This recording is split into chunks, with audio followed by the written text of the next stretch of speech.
রাশিয়ার পোশাক ও জুতা প্রস্তুতকারক প্রতিষ্ঠান গ্লোরিয়া জিন্স এই বিখ্যাত ব্র্যান্ডটির কিছু পোশাক বাংলাদেশের কারখানাগুলোয় তৈরি হয়।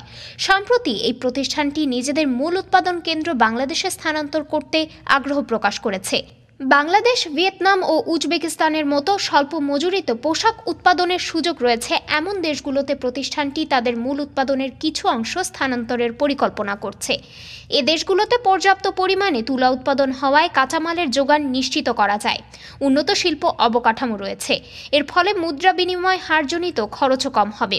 বর্তমানে রাশিয়ার বিভিন্ন অঞ্চলে গ্লোরিয়া জিন্সের 18টি কারখানা রয়েছে।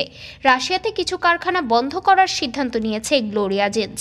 এই সিদ্ধান্তের পেছনে রয়েছে দক্ষ কর্মীর অভাব, স্থানীয় উপকরণের নিম্নমান এবং খরচ কমানোর প্রয়োজন।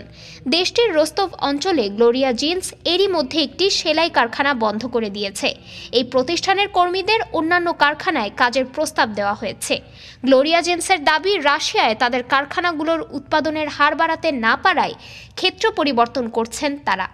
প্রসঙ্গত, 1988 সালে যাত্রা শুরু করা Gloria jeans Russia, Belarus, Kazakhstan সহ বেশ কিছু দেশের অন্যতম জনপ্রিয় ফ্যাশন ব্র্যান্ড। 2021 সালের এক হিসাবে দেখা যায় ব্র্যান্ডটির 300টিরও বেশি শহরে 660টিরও বেশি আউটলেট রয়েছে। ডেস্ক রিপোর্ট, আজ বার্তা, ঢাকা।